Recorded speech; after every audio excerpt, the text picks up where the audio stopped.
everybody, welcome to another Retro Game Night where we talk all about things retro in gaming and pop culture, but also sneak in new stuff too. I am your host and Player 1, Damien. I am joined with Player 2, Kyle. 2. Player 3, Josh. I'm Sphere. And Player 4 is here. Ben. Ben. It's good to see you guys. You know, it's easily been over a month since we were all together. We've all had different projects and different things going on. And here we are. Just gets in the way, The band is finally together again. The boys are back in town. And rightly so, because, sad face, this is our season finale. No, No, wah-wah. It's a little, no, it's more of a, bummer. You guys are doing pretty good. Why end it? It's a yay, peace out, see you in season 2. And it doesn't mean by any means that we are going away for a long time. This just serves as a recap for all that we've done for this year, because there's been a lot that's happened. End cap. Yeah, so we will do all that towards the end of the episode, but tonight we're doing a rate and review, and it's going to be about Final Fantasy X.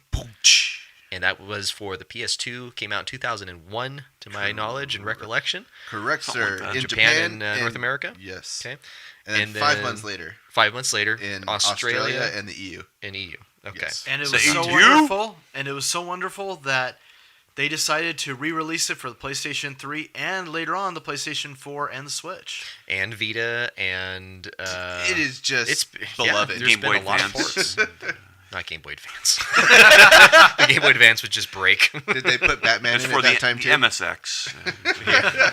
And Atari. There's the Atari version. And the Speak and Spell. Dude, the DOS one was amazing. See that blue dot? That's Titus. You know that other room over there that's full of floppy disks? Yeah, that's the game. It takes 20 of them to just get like half hour into it. That's the first room in the game. So I want to get into first the memories. I haven't played it in a very long time, but looking back at it and remembering from what I do remember, blew me away for the PS2. And to my recollection, that was the early days of the PS2. I believe came out in the year 2000, so a year later. What memories do you guys have with it? I think the first thing that really stood out was just the visuals. I didn't play 9, so it was really just a huge transition when you take Final Fantasy 8 and then you take it to Final Fantasy 10. You really just... The cinematics, the cutscenes... They were all just gorgeous. They were. Mm-hmm. The one that stood out to me was the first time you see Yuna do the sending. That visual effect that they had there with that, and just how it just looks so gorgeous with it. I don't really remember it from the PlayStation 2. I think it's more towards the PlayStation 3 for me. It was still in the early days of it being out, but still just the music and the visuals and everything from it just makes your jaw drop, really. You're on music. I want to give props to Nobuo Uematsu, because that guy, man, he knew how to do a score with Final Fantasy. Each one was different and yet still had that trademark sound of sounding like Final Fantasy, but each one was just much more epic. I only have like the Song of the Faith still always stuck in my head. It's a good song. But you know, that soundtrack, the way it started when you had I'll just say the intro of the game right before you hit start, it's all of them on the beach. Titus, I call him Titus, but even though we'll get into that in a second, Titus is on the beach about to say his story, and then This is my story. And then you get into like the beautiful piano and you know the nice ocean waves crashing in the background, and it was such a great start. Yeah, that was a pretty good idea that they had to have Titus already into his adventure, and then having the recollection of his past, and then how it comes up to that specific point. And then there's still so much more game after that. It was a really great way how they put the story together and was able to relive certain things. I'll just say that right now, Kyle and I have a difference here with pronouncing the main character. I just go off of what's officially released, okay? I say Titus, and he says Titus. And I say Tidus. And I will not acknowledge that, although I am aware that is how it's pronounced in one of the Dissidia games. That's why that is correct. It's officially supposed to be Titus. I refuse to acknowledge that, and I will call him Titus. I'm just glad that they released that patch that made it into Titus instead of Titus. That's what I really appreciate. There was no patch. There was a patch. So they flipped the D and put it as a T? Yes. Dude, that's awesome. I wanted that patch. The patch that doesn't exist. Correct. So, Well, they had to accommodate us uncouth Americans in our sense of English. We speak the real English. Yeah, American. I'm more of a No, Titus Whitus kind of guy. so going back to then, we had covered some of the music, awesome music, the gameplay. I remember not really liking the upgrade and the level up system with the spheres. I'm not a fan personally. I actually enjoyed the upgrade system. There was that little joy from the instant gratification of just being able to do even minor little upgrades, or if you didn't upgrade after a while and then suddenly you have a whole bunch of different spheres and you can just start going through and just majorly upgrading people. Or if you wanted to focus on one character and maybe get them to a certain ability or an upgrade, then you can focus on that.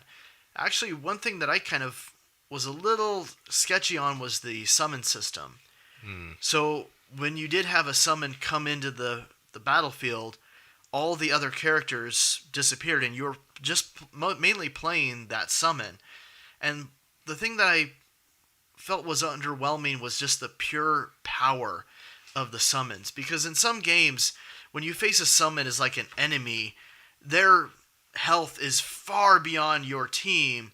But then in this case, when they're on your team, then they're just like almost a normal player. Right. And if you're facing a stronger boss, like when you get into some of the summon battles later on in the game, they'll just get taken down easily before they can get to their final major attack. Yeah, I don't remember if this is what it is, but is it that you could only do summons if you had Yuna in your party? I don't actually recall. I'm one of those guys who I play through it once and I really have to be compelled to play through a game a second time. So it has been a little while, 17, 18 years. Yeah, Yuna was the summoner in it. She was the one who traveled around. She would go into the Chamber of the Faith and prayed for the Faith, and they would allow her to have their power. And she was the only one who was able to do it. So if something happened to Yuna, if she would perish in battle or decided to be distant from the story and went off on her own, we were out of luck as far as getting a summoner. Then we would have to just rely on our magic. Well, she was attacks. never just off on her own, really. But maybe she wanted to be. Once once you got into the story and was going, there might be one or two very small times where she might have been kidnapped and you're trying to go rescue her. Just slightly kidnapped. Yeah, just a slightly. little. Just a little for kidnap. only like 5 minutes. It was all part of the plan. But then you get her back and you have it right away. And those times that she's missing, you don't need the summons. Because they, like kind of what Josh said, their health pool was lower. It is kind of weird how once the summon comes into play, it was the only person on the field. No one else could really do anything with it. But going back to the sphere system, I actually kind of liked it in the fact that what Josh was saying about how you could focus specifically on one character and really get to a specific skill or ability that you wanted to get to. But I also like the fact on how you could diversify with a character. You could go, like, say with Lulu, she could really focus on getting the fire or the thunder or any of the water abilities. But you could also kind of make her into a red mage if you really wanted to, by being able to pick and choose of, okay, I'm going to go a little bit over here with the black, but then I can go over here with some white, and then I can also go and gain different abilities. So you could actually kind of spread your characters out and be a little bit more in the different abilities to the different classes. So that was actually kind of a cool way that they did that. I definitely have to agree with you on that, because in a game where you only have access to 3 characters at a time in battle, I guess the others are watching the luggage in the back, making sure all their 100 Geishel greens and all their extra swords and in armor. the rear with the gear. Exactly. They don't need to worry about it. They have video game physics. And so what's nice is that each of these characters, I mean, even when you see them, you can tell that they have their own, even though they're not stated, they have their jobs. Right. Just like in a lot of Final Fantasy games. And so the sphere system is nice because you do get to, like you said, diversify some of the characters a little bit, So the black mage doesn't always have to just be a black mage. Right. And you can branch out some of your characters in different directions, or Why is everything always black with you, anyways? it could be white or red. Okay. Hey, So I Kimari just was the blue wanted mage. to be clear. Seriously. I know he's very underrated, but Mm-hmm. Kimari was pretty cool once you started getting all the special monster Wasn't he a abilities. dragoon? He was also a blue mage because he did Oh, monster okay. attacks as well. He was a blue Gotcha. mage? Yes. Wow, I don't remember any of that. And it's not just his blue fur. He actually was a blue mage. That's right, he was blue, you're right. But what was cool about the battle system, though, is that even though you only had 3 characters at a time being able to control them, you could swap out a character at any given moment to somebody else, and it would still be their turn to do an attack. So I always thought that was kind of interesting that you kind of felt more connected with your team because of being able to swap back and forth to whoever, like say there's a flying creature, but you wanted to kill all the guys on the floor first, then get Waka out there to be able to take out the flying creature because he's a lot more accurate with the flying creatures than anybody on the floor. So I thought it was really interesting how you felt way more connected rather than, in Final Fantasy VII where, oh, who's going to go over this way? Okay, you 3 go that way. The rest of us are going way over here to take care of this. And if you need us, give us a call.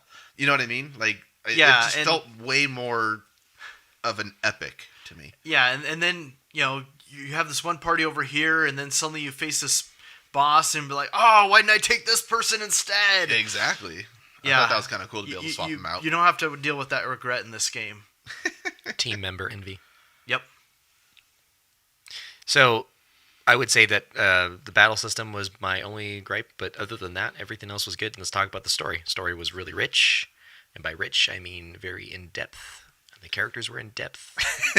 Especially when they were playing Blitzball. Yep. I say that because... In depth as in like in Blitzball. debt? Like they weren't rich? Sorry. Make up your mind.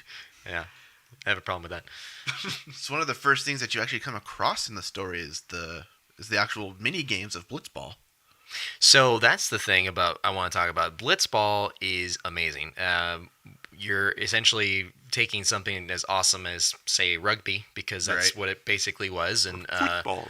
you are underwater, and you have the physics of water in play, and then you have the ability to breathe underwater, or however it is that they do what they do. And you actually, at one point, can play Blitzball on its own and learn its rules, and it's Yeah? the whole sport that exists in this world. I don't think they actually breathe underwater. I know we kind of discussed this in a past episode, and we brought out the whole fact of what science is doing right now with some oxygen-rich liquid that you can actually breathe in real life, that they're working on being able to do that.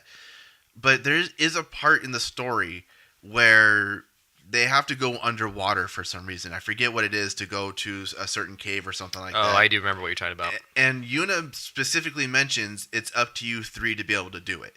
And she specifically talks about Waka, Tidus, Titus. Tidus. and Riku to be able to do it. No one else is able to go in. And when you're in those fights, when you're underwater, you can't swap out with any other team members. So let me get this straight. So in the underwater part, we have Riku, we have Waka, and then Titus And is Tidus, there. yeah. And Tidus. Got it. So Titus is there. Okay. Yeah, I just want to make Tidus sure. is a big part of that With underwater. Tidus. Yeah, Titus is definitely Yeah. a big part. Yeah. So it's I kind of have to recant a little bit in saying that I don't think that they breathe underwater or gills or anything like that, but more along the lines of, I think these people, at least Waka and Tidus, really trained to be able to hold their breath for that long. And then maybe even Riku, because she's Albed, they have no problem using Machina, so she probably has some type of oxygen tank or rebreather or something for them to be able to use. And it could be something native to the humans of Spira. Maybe they can hold their breath for up to a half hour at a time when they've sufficiently trained. Right. Because even in the real world, there are people who can hold their breath for several minutes doing deep diving, and it is a thing, but obviously extended training is necessary for that. So they would essentially be strong enough to be able to perform this sport underwater, where some could not, and therefore making those people special in that they could do this in their strength. People like Titus, when he would perform these acts underwater sport, it would be through strenuous training and the ability to be stronger than others in this sport. Yeah, I think that's what made the teams really strong, being able to have that one person, Titus, being able to just plow through them and being able to hold his breath for so long and be so exert so much energy from underwater that he's able to just clothesline people. Yeah, you're right. Titus can definitely do Titus that. was very good at that. Titus is And definitely very Tidus. good. Yeah. And there was definitely a need for that because originally when you get into the Blitzball minigame, Yeah. you start with the Besaid Aurochs. And yeah, I feel sorry for poor Waka because I didn't realize until after doing some research, the Aurochs are the lowest rated team as far as their player stats. They haven't won a game in like 20 plus years, something Is like that what it was? I think it was Yeah. like 23 Something years or ridiculous like something. that, Like they yeah. had never won a Those single guys game. never gave up, though. I'll say that. Yeah. And so when you play through the game, you actually have the ability to talk to people and try to recruit them onto your Blitzball team. I never knew that about this game. No, you That's never so knew you could interesting. recruit. I never went through that actual side quest of Yeah, I of remember dealing that. with it because Blitzball to me was just. I'm not a big fan of sports games, so just to me it was like, oh, it's just another sport, whatever. I don't care. I want Final Fantasy. You know what it is to me? It's nice to go back and replay value. I wouldn't Yes. do it the first time around, but then going back and you're like, what is this sport about? All right, it's kind of weird because it's different, and check it out. And then there's no other sport like it. You'll never see anything like that again unless it's Final Fantasy X. I felt it was so boring. I just really struggled to I'm not a ever sports- Put it up there with get Buddy. I'm not a All sports right. guy either. I just appreciate its being, unique and innovative with the way that they did that. I mean, you're essentially underwater, but in a sphere in a stadium. Like that's unique already. That's cool. And once you recruit enough good players, oh man, you start plowing through some of these teams. And I think that's how you get Waka's ultimate Blitzball weapon. Okay. Is the tournaments. That makes sense. Yeah. Gotcha. Another way of replay value, when you're going through the game, you actually are able to start to decipher Albed. You have the Albanians. Albeds. The Albeds. The Albeds. They're actually speaking a different language. It's just jumbled up English, Right. technically. But you can go through and get the ciphers to be able to start to understand what the Albed are saying. Just you as a player. The characters, especially in the very beginning of the game when Tidus first comes out and he has to be rescued by the Albed, along with Tidus. they are speaking it. And it's completely in... You don't understand what's being said. Yeah, you just see gibberish written on the screen. Yeah, but as you collect them, the different English letters get translated because it's not like it's a different language it's a Just letter swap, really. yeah, it's letter swapping of words. And as you collect those, it becomes red of the subtitle.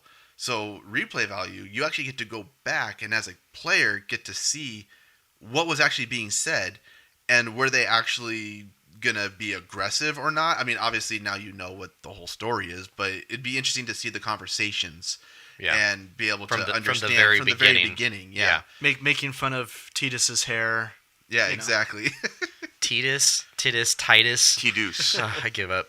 So, yeah, you would collect these T-Dog. ciphers in order to unscramble the Right. messages. But do you recall if the voice acting then turns to English? Because I don't recall that. No, it never okay, so they does. still No. continue with their language. Yeah, Right. yeah. Okay. Just with English subtitles. Yeah, it's just for the player to be able to know what's being said. Yeah. But any of the other characters, they're hearing Albed, and if they understand it, then great. But Tidus never completely understands it. It's more of just you as a player being able to get it. Poor Titus. Tidus. How about the rich, in-depth story? But before we cover story, there's rich, in-depth character development. With the main character, Titus, I'm going to say Titus, is a great hero. He has not the best voice acting, I'll say, looking back. That's right. That's a reference to a really stupid part of the game. It's actually a very important part of the story. Yeah. Pivotal. He obviously didn't have the best voice acting, but he was a great character. I enjoyed that he was I guess, more of a laid-back, youthful character than what was before. You had Squall, who was very, very like quiet and reserved. You had Cloud, who was also reserved but not as disturbed as Squall was, Moody and then moody and dark, and then you had Titus, who was pretty, upbeat character and Very youthful, cheerful. cheerful kind of guy. And it was interesting to see that in a contrast of the other heroes that were in Final Fantasy. Yeah, he was really full of himself because when you first meet him, he's actually a pro athlete. He's someone who he's going to the game with the Xanarkin Abes. He has the kids wanting him to teach them how to play the game so they can be just as good as him. So you actually see how he's really full of himself, that he knows that he's the best out there. It's kind of completely different than any of the other Final Fantasy characters that we had met up until that point. He was the best, like no one ever was. No, his father was better than him, actually. Oh, the best. Oh. That's What the story. father? That's the story. With honors. With honor, sir. Best of the best of the best. Sir. One thing that I actually appreciated that you probably didn't really notice unless you really diligently did a lot of the mini games was he has ridiculously fast reflexes. Right. Did any of you ever get through the mini game where you had to dodge 100 lightning bolts? No, Oh. I didn't. I didn't know that was a mini game. I just thought you were just dodging lightning bolts in the planes. Don't you get a treasure chest or what was it? You get something that helps you get one of the ultimate weapons, or it gets you one of the ultimate weapons, where you have to dodge. There's a boom before the lightning strikes, and so you would have to dodge right at the moment when you hear the thunder roll, and then you dodge the lightning strikes. Gotta dive, and dodge. And I remember that was very tough to get through 100 lightning strikes in a row. You couldn't That's stop. crazy. If you got hit, you had to start all over. That reminds me of like Super Mario RPG, where you had to hit the 100 super jumps to be able to get a special piece of armor. You not remember that? I haven't played it yet. It's been a while. Okay, that's like a known thing. I have my emulation set up now. I wanted to go to bed early last night, and I ended up staying up till 1:30 in the morning playing all these retro games Oh boy. that Damien got for me. So thank you so much, Damien. You're welcome. I don't miss the sleep. It's I'm okay. so glad I contributed to your insomnia. Yes. So, sorry, I didn't know if you were done. Hey, everybody. So, You owe me a heat tap. Okay, so now, how about Yuna? Let's go to Yuna. She is a summoner, right? Gorgeous. Yes, she is a very pretty lady. Has everything where it needs to be. pretty girls. Pretty girl. She was the summoner from the get-go of the game. Already had one summon already. What was it? Do you remember? When you first meet her, I forget the name of it, But but it was it a was, bird it or was the I can't bird. remember. Right. Yeah, it was the bird. Okay. Bert. Yeah. But now she was the only one that could summon. We kind of talked on that, right? Yeah, she was the only one who was able to go into the Chamber of the Faith to be able to pray to them for a way to beat sin, and they would allow her to have their power, and that would be a form of an Aeon that she would be able to summon into battle with her. And I didn't know if I liked that because, again, if you lost her, if she perished in battle or decided to up and leave the party for any reason, then you don't have a summoner. Throw a phoenix down, you'll be fine. You know, she got slightly kidnapped or something. You know, I mean, Hey, they don't just a always little work, kidnap. Gareth. partially. Partial kidnapped. Yes. But she was also really important to the story. Obviously, one part of the story is the fact that there's this giant beast called Sin that is destroying Spira, and you actually run across that back in Xanarkand with Tidus and his first encounter with Sin and Orin. And Tidus. But she's actually there in Spira trying to go through this pilgrimage to defeat Sin, and she needs the different Aeons from the different temples, which is what you're doing. You're doing a pilgrimage to gather these summons to be able to use them in the final battle, to be able to get the final summon, to be able to beat them. So it is kind of tradition in Spira that only one person, and they have to be accepted by the faith as a summoner. I don't accept that. Not anybody could be a summoner. So it was a very important thing. But you don't know it right off the bat. Spoiler alert, because we're going to talk about story here. Spoiler alert. The game's only been out for 18 years. Yeah, never know. We have young gamers, so just in But case. the summoners die at the end of their pilgrimages. So it's like a very joyous thing that this person's going to go do it because they're going to defeat sin and bring another calm. But it also really sucks to the fact that the summoner's going to die. Because they never come down from the mountain. Huh? How does the next summoners know that they're dead? That the calm. Sin goes away for like at least 10 years. What, there's And been no there's a summoners calm. that just stroll down the mountain and go, all right, did a good job here. All No, right. we can discuss that later as to why that never happens. But Because Yuna was aware that her father passed away, who was the previous Grand Summoner. right, But because she knew that he completed the pilgrimage because Sin disappeared for over 10 years, or for 10 years. And now he's come back, which is why she went to the temple to pray to become the next summoner, to start her pilgrimage to become a great summoner to be able to defeat Sin. maybe her dad just decided to retire and he just left. It's known through Spira that the summoners die. Because it brings a calm and peace to Spira. If you They love become the a summoner people. and they die, and that's it. See, and this is why I like Yuna more than Titus, because he always says it's Titus He does Whitus. say it's his story. Titus Whitus. Titus. He says it's his story, Tidus. but really it is Yuna's story. I don't care what he says. This is her story. It is her story. Yes, It is definitely her story. Yeah, absolutely. She You're actually right. does say that through one part of the game when he's going. He steps up and he goes, "This is my story. We're gonna do this." And she goes, "This is my story." Oh, no, you didn't. Yeah, pretty much. And then in the sequel, which you guys still need to play, she gets some guns. Charlie's Angels style. Yes. Welcome to the gun show. I'd like to point you that away. No, more like pew pew pew. Okay, what about Waka? Yeah, Yeah? Waka. Waka waka waka. He is such a delightful guy. I feel so bad Yeah? for him. He I is. feel so bad for him. He's also upbeat, at least at first in the game, Yeah. Oh yeah, he's until way he gets upbeat. a little emo like towards the end. Actually, he's kind of upbeat in the beginning. Yeah, he just has that outgoing personality. But You have to give it context on that though, because he was a very faithful. yes. Bouncy. Yeah, definitely very faithful to his religious belief. Yeah. And, you know, that represents a lot for a lot of people. And so to be let down in that manner, just, you know, kind of, I can see why he was down in the dumps, but that was everything he believed in. Right, because he was disillusioned because as they go through the pilgrimage, now unlike previous ones, Orin already kind of knew, but he didn't. Spoil it. Yeah, for he anybody. didn't spoil it. like we are. But he did make sure that they were prepared for the real truth. Right. And as that was revealed, then Waka started realizing that. And then there was also his deep-seated bias against the Albed, but then all of a sudden, oh, the summoner I'm following, she's half Albed.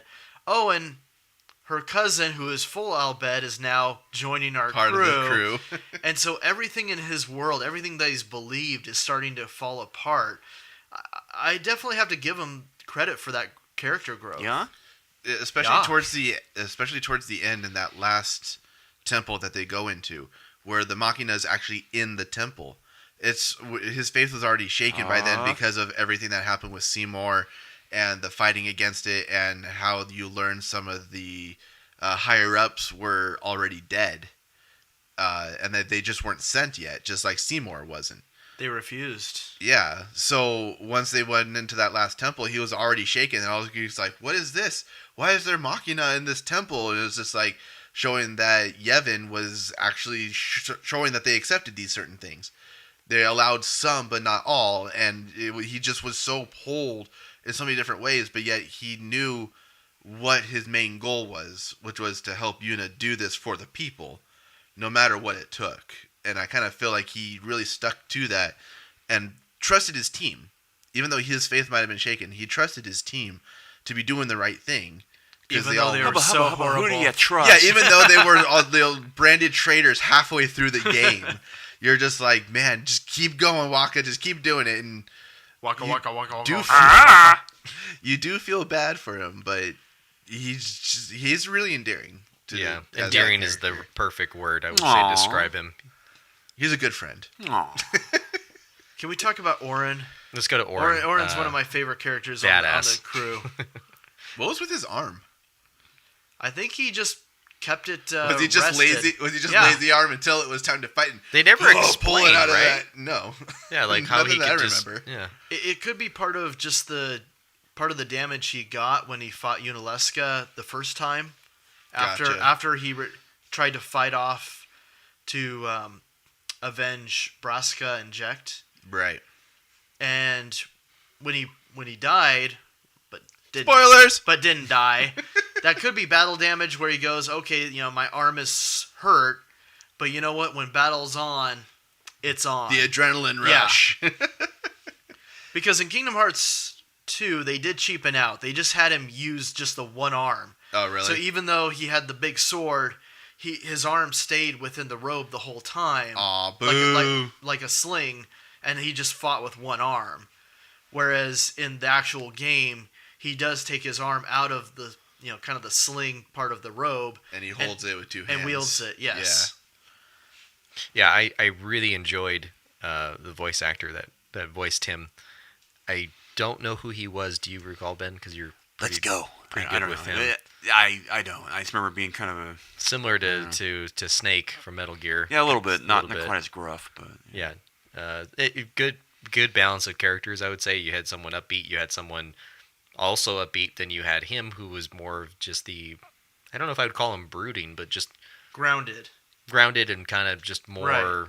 intelligent. I guess you could say just out of the bunch. Well, yeah, because like what Josh had just mentioned, he's more intelligent in what the pilgrimage means and what they were going to come up against because he had already lived through it.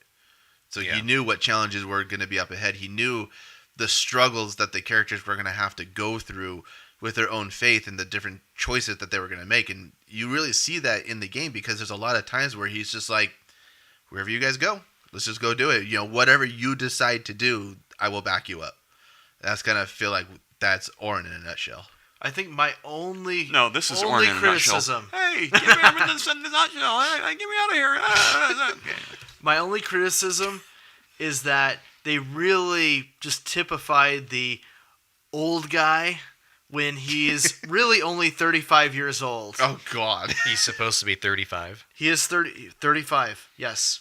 I mean, Isn't Tidus only like 17? Yes. I mean, And so is Yuna. He looks T-Deuce like is 14. just and like in then, anime, if you're in your mid 30s, you are the grizzled old guy. You're old.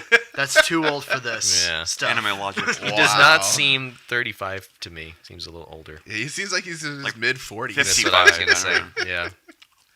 Okay, how about the really gorgeous, beautiful Lulu? Yuna? Oh. What? No. We talked about Yuna.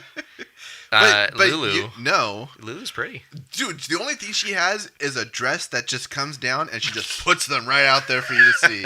I mean, When Summer's looking at that, I guess you could say that. that's all that she is. She's just that with like half her face showing. It's all. Because you have hair in the way. Yeah. And she carries dolls. Yeah, she's the dark and The brooding. cactar. Yeah. She always has a cactar with her. The goth in right Final there Fantasy. next to her boobies as she's bouncing.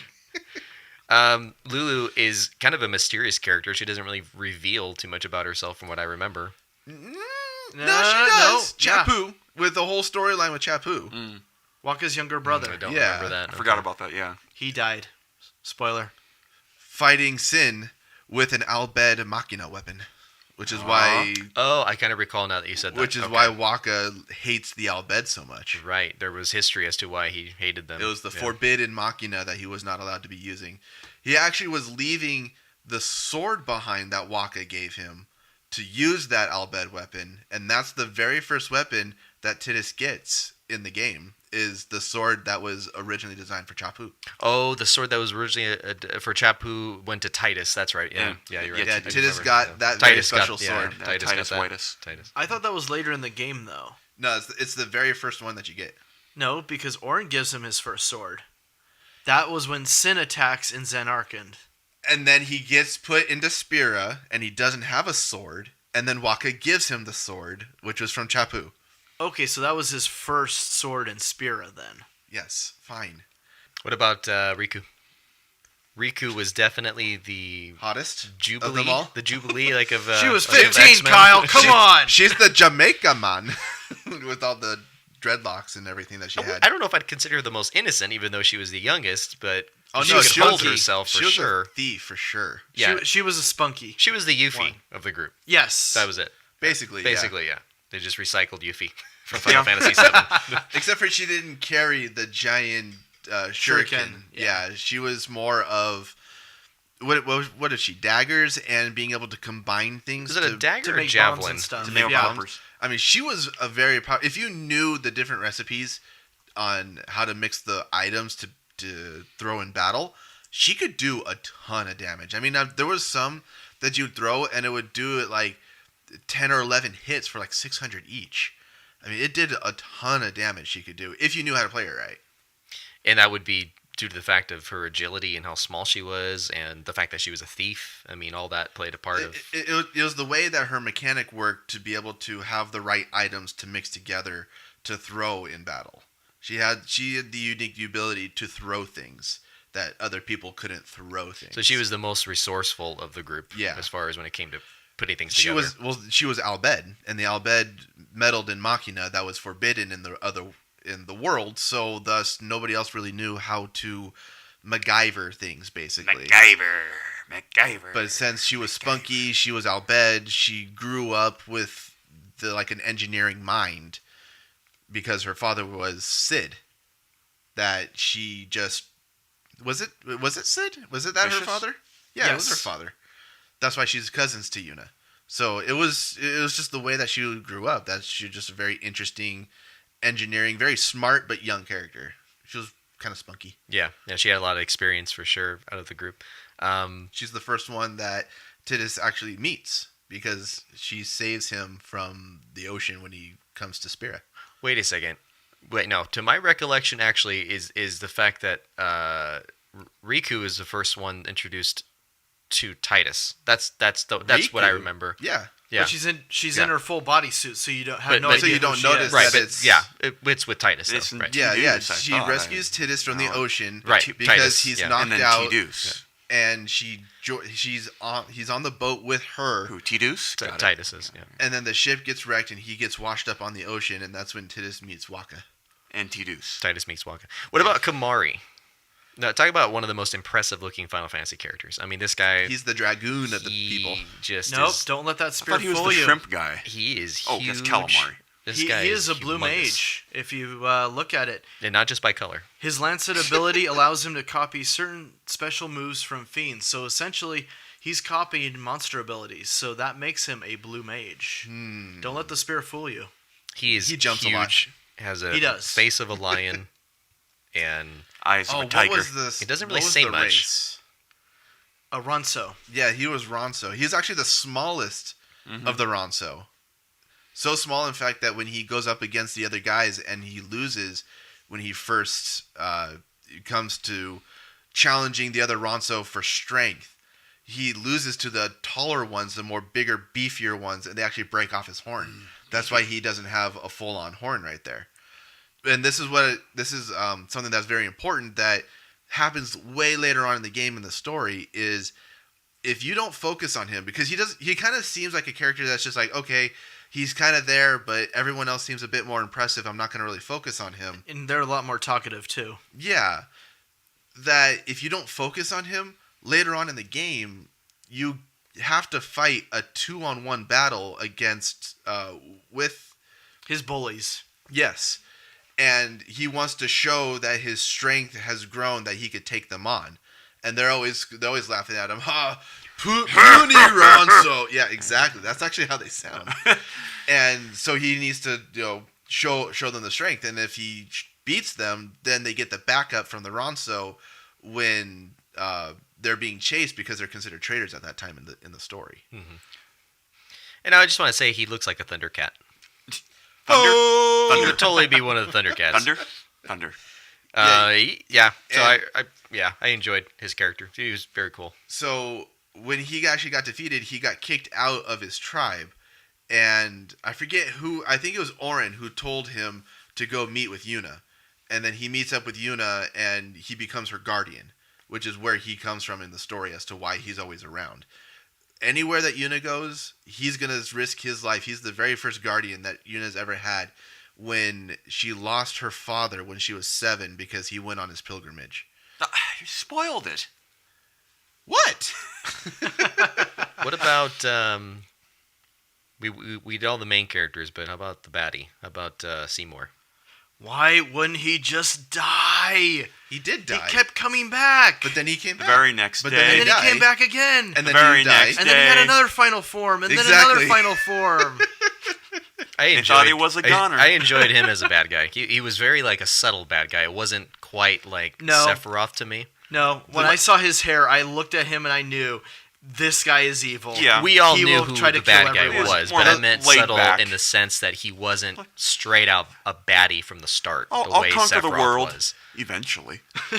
Yeah, he took it I'll slower. get to it. Like he Yeah, got essentially. he was subtle with it. It wasn't straight up. I'm going for this world domination thing right now. Whereas, like again, I go back to Sephiroth. It was just I'm already bad, and I'm showing it. I'm sorry. When Seymour comes onto the field, and he starts talking like this, "Hi guys, how you doing?"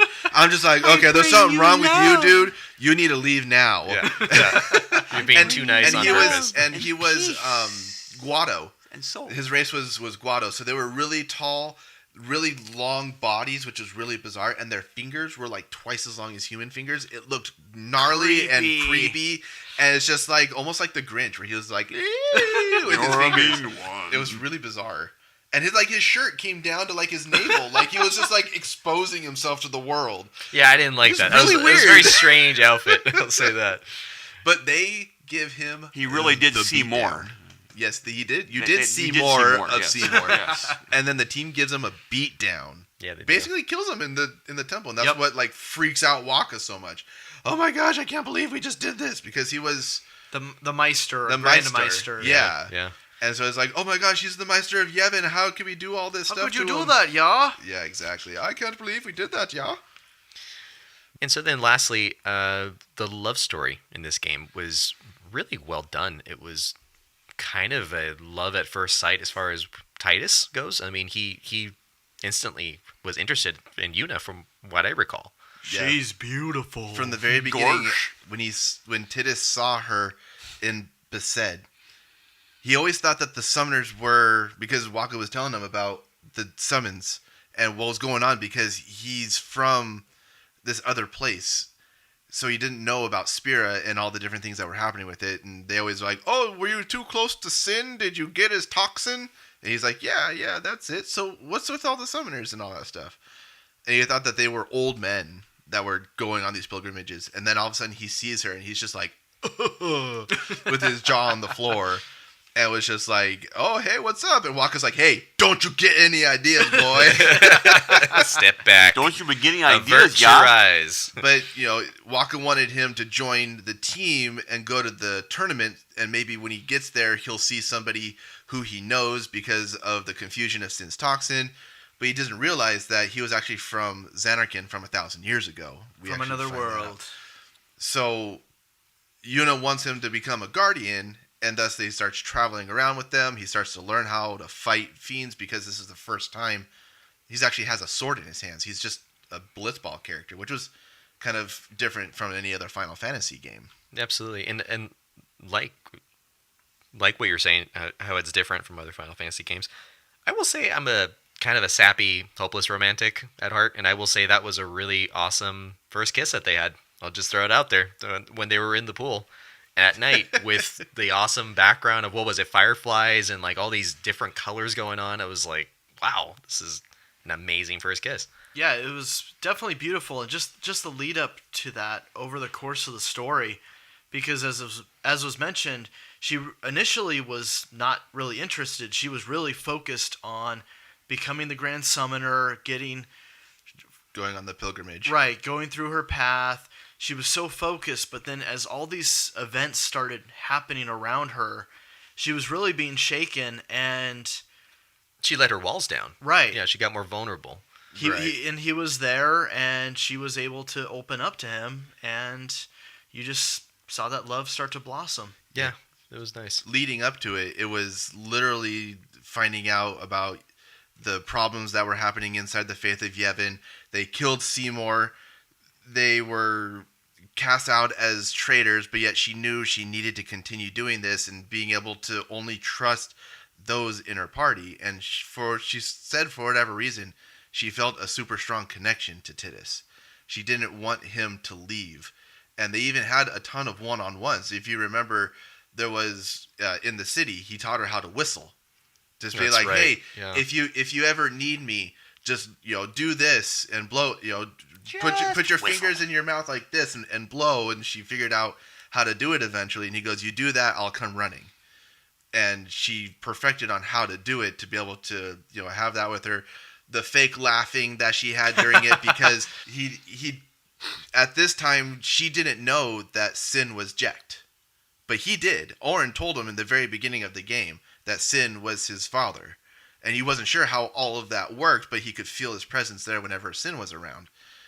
So, he's holding on to secrets, she's holding on to secrets, because Titus doesn't know that she's going to die at the end of the pilgrimage. So they're just having these weird, awkward, but really close and intimate connections throughout the entire game that you just feel so much pity for them, really.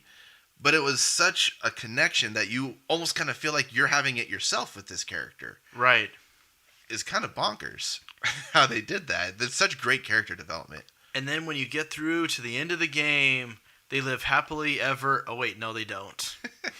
So, towards the end of the game, does everybody know what happens? I forgot. Spoilers? I forgot. He jumps off the airship and disappears into fireflies. So, leading up into the very end, they have to fight Unalesca, which is who you get to get the final summon to be able to defeat Sin. She tells you that the only way to get the final summon is to have the one with the strongest bond to the summoner sacrifice themselves to become the faith, to be able to use them to get the final summon. Then what happens is, with the final summon, that gets summoned to defeat Sin, and then the summon kills the summoner, and then not normal people know this, but another character called Yevon merges with the final summon, continuing his life and recreating Sin, and thus the cycle continues to happen. So the story actually develops, and it's more of the love story too, is the fact that Yuna's not going to allow anybody, doesn't matter who it is, to sacrifice themselves for this. She's going to find a different way to be able to take it out. And that's what's so crazy about the end of this game. It just speeds up so much when it happens. And then, so you actually find out that it's Jecht. It's a whole thing with that, and how these two people, it turns out as you're traveling through there, and one of the things that Titus holds back from Yuna is the fact that you find out through one of the faiths as a little child that Titus and the Xanarkin that he comes from, and even his father, are all summons. And at Xanarkin, you see an entire wall of faiths. Basically, the people of Xanarkin from 1,000 years ago. They sacrificed themselves to save Xanarkin by keeping it in their memories, and they're basically dreaming a Xanarkin. Basically, they've summoned Xanarkin in their own minds. Are you sure we're not diving into Kingdom Hearts level of complication here? It's a bonkers story. A dream within a dream. So somehow, And the data world, and the dark world, and this other world, and the yeah, flat seriously. world. This other one we made up. So somehow Jecht travels from Spira through the summons into Xanarkin to pull Titus out from there, to put him into Spira, to kill him, to find a way to be able to stop Sin, because he saw what happened with Braska and all of that, and how he knew about Yevon being in there, because he still is holding on to a part of him, because something in the prayer or the hymn of the faith calms him down. So they actually can kind of see how it is Jecht that's in there. So it's so at the end of the game, the reason why Josh was saying what he said was the fact that Tidus holds back the fact that if you defeat sin, then the people of Zanarkand can finally stop dreaming, which would mean the dreams would go away, which would mean Tidus would disappear because he's from that dream and he's a summon of all of those people. Woo! Woo! That's quite the ending and recap there. A bonkers story. But it's so beautiful with the cinematics, though. Oh my gosh, the way that at the very end when they defeat Sin, and he's starting to fade, and he turns and starts looking at the sunset, and she tries to walk up behind him to give him a hug, and she just phases through him. Oh, yes. And he just kind of turns and just says, okay, bye, and like jumps off, like what you said, jumps off the airship. She finally says it, I love you. She actually pulls that out at the very end of the story. You're just like, why didn't you say that before? I know.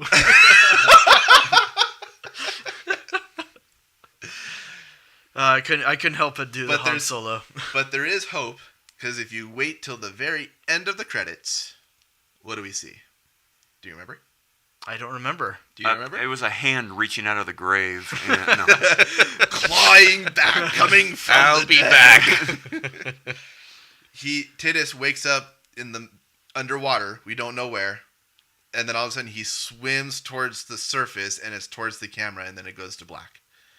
So he's awake and aware somewhere.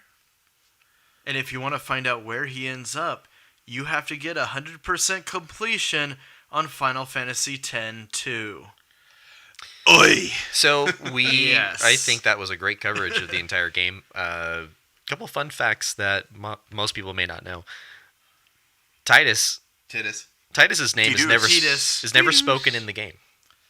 Except for in Dissidia. But Rest the game cost $32.3 million to make. That's a big feat for a game in 2001. But I think they've earned it. They definitely earned it. They earned it back in spades. Oh, yes. It's also the first in the series to use full voice actors. No other Final Fantasy game prior to this had voice acting in it. And also they used motion capture for all of the videos and all that stuff. Yeah. Oh, I did not know that. Yeah, it was the first one to be able to include that as well, which was pretty crazy for a PS2 game.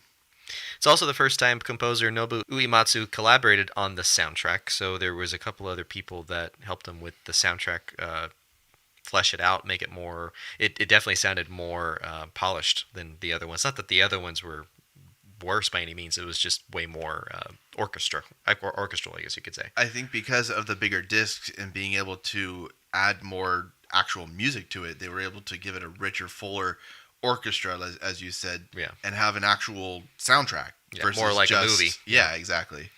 It's also the first time the phrase "I love you" was used in the dialogue of any Final Fantasy game. Whoa. Holy crap. Which I did not know. I do because remember like 6 it. Because has that huge love story too, but it was never said in there? That's what I'm reading, yeah. It was the first to really have it. It's also the first game with a direct sequel. A lot of firsts. A lot of firsts in this game. Yeah. Yep. So there's a lot to be said. There's a lot to be said for Final Fantasy X, and maybe some people, maybe like me, I guess I might say it's not the best in the series, my favorite personally, but I know some people do feel that way. Well, but let's see this here. Metacritic 92 out of 100, Eurogamer 9 out of 10, Famitsu a 39 out of 40, Game Informer 9.75 out of 10. Game Revolution, A-. Game Pro, 5 stars. GameSpot, 9.3 out of 10. IGN, 9.5 out of 10. So it really did get really good critical acclaim. Yeah, definitely. And I think unanimously most people will say Final Fantasy X was the best in the series for a lot of people, but then there's different tastes for everyone. And we'll see how Final Fantasy VII Remake comes out. Yeah, I was going to say, few more months. Now that the remake's coming out for 7, that may change that.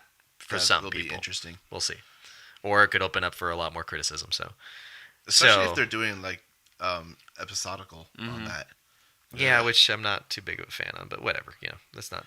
They know what they're doing. That's gonna be for down the road. It'll be to compare it. So we are at that time where we're going to review it. Now it's up to us here, just within our show. We have our own opinions and we have our own rate and review, no matter what the internet says.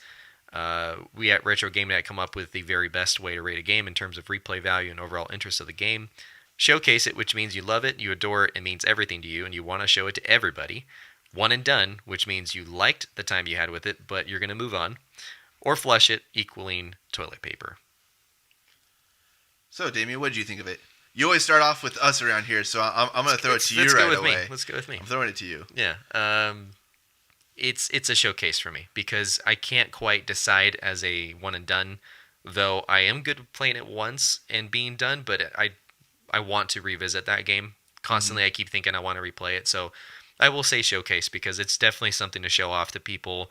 Hey, this is something that had the first voice acting, the first of this, first of that. There's a lot of first, like you mentioned, Kyle, in this game, and that's worth showcasing. Absolutely. Well-made game. And all the different awards that it was given, too. Yeah. Josh? I think I'm right in line with Damien on this one. Definitely not a one and done. Maybe a 2 or 3 and done. It is a long game, so you really, there's so many games out there.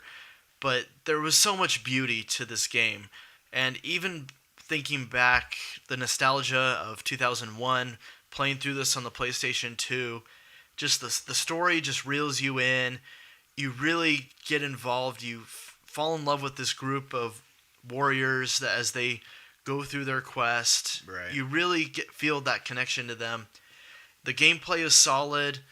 The music, the visual was wonderful.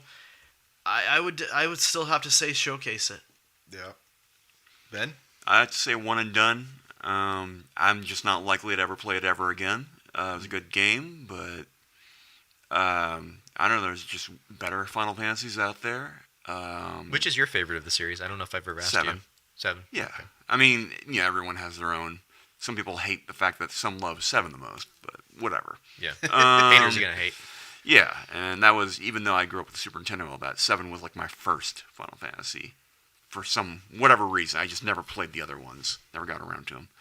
So, yeah, one and done. I think I'm going to have to go with a showcase on this one for me. It was one of the first ones that I had a really strong connection to it. Final Fantasy VII. Yeah, it was good, but this one gave me a real strong attachment to characters. I guess maybe because Aerith for 7 was spoiled to me that she died, so I never really gave too much. Oh, if you know she's going to die, yeah, that's so different. I think that might have been the issue for me, but for this one, it's even to the point as I was going over this again to get ready for this episode, I'm listening to a lot of the story on what was going on, and I'm just like, I need to put my PS3 back together. I gotta get my wife to go through this game. It's such a fantastic game. She's gonna get so engulfed in it. It's gonna be fantastic. And I wouldn't mind just sitting there and watching it played again, just to be able to experience it again through someone else's eyes. So I really think if you're gonna have a collection of Final Fantasy games, definitely 7 needs to be in there. But I think 10 also should be right next to it as well. So I think I would want to showcase this as well.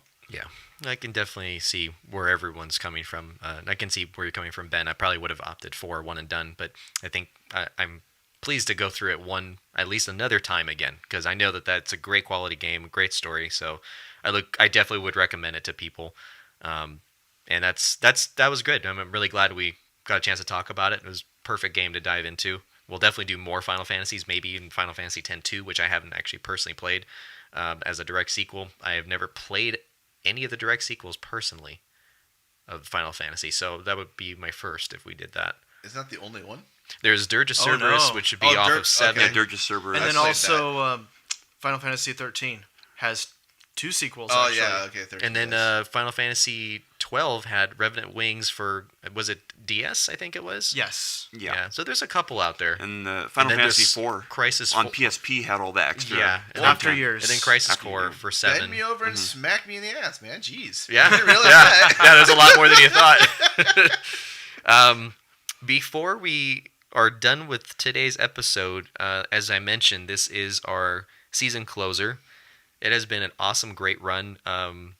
Thank you, everybody, for your support. By no means is this the end, and this is not going to be long break at all. We have a live show coming up this weekend, or this next week for us. So we're just closing it out here with a quick recap of what we appreciated throughout our time. If we can give any shout outs to people, specifics, places we've been to.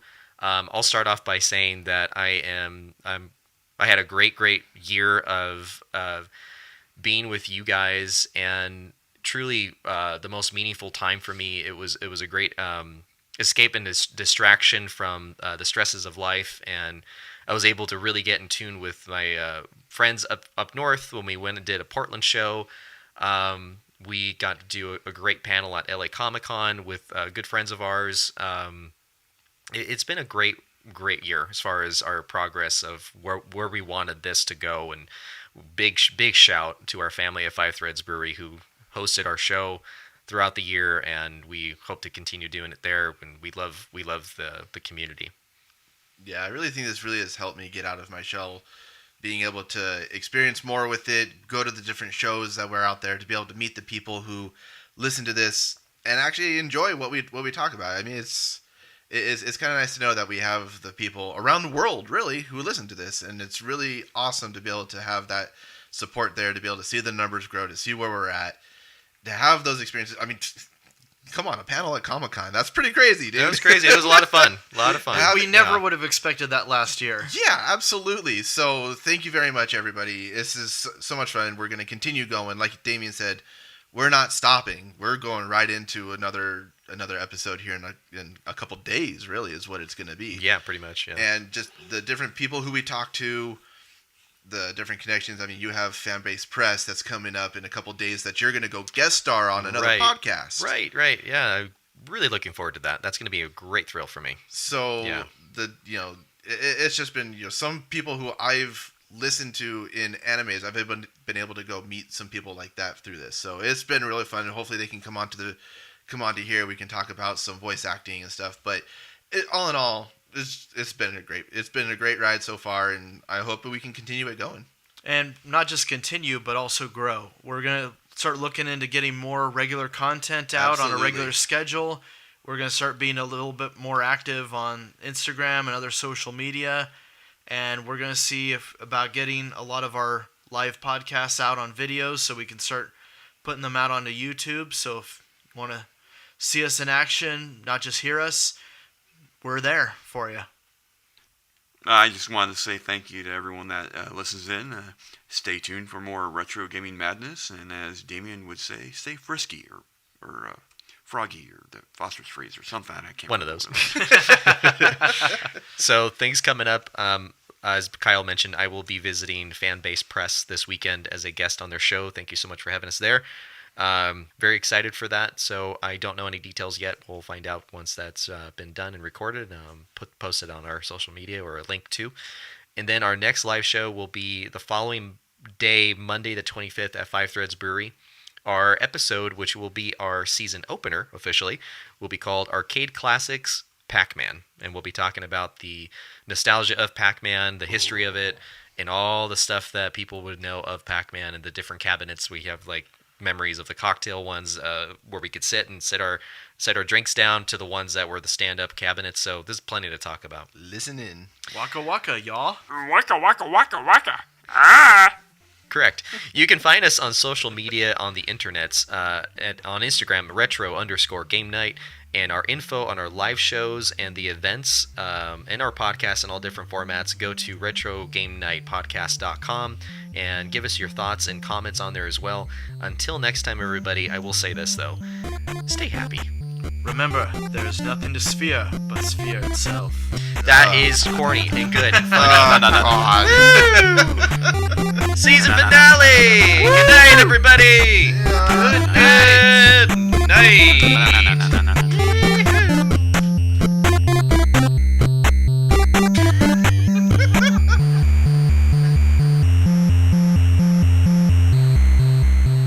Yeah, this season was dope, y'all, but, yeah, that's it.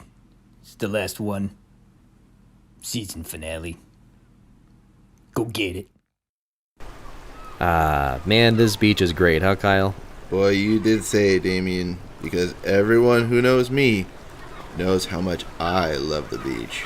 Yeah, it's a shame no one is here with a camera to take this. What, the beautiful view that's in front of us? No, me in my one piece, and with my giant straw hat, laying out. And also me and my Speedo. I never want to ever think of that or hear that ever again. You know, that reminds me though, Kyle. You have a creative passion to share with the world, and now you call yourself an entrepreneur. You understand the need to stay connected with your target audience and why your visual marketing is key. You need the right partner who understands how to put you authentically in front of your audience. For your next launch or marketing campaign, turn to Durang Photo Studio as your marketing partner to help you put together the visual marketing assets with brand photography and video content. Check out the link in the episode notes for the website for more information. Let Durang Photo Studio help tell your brand story.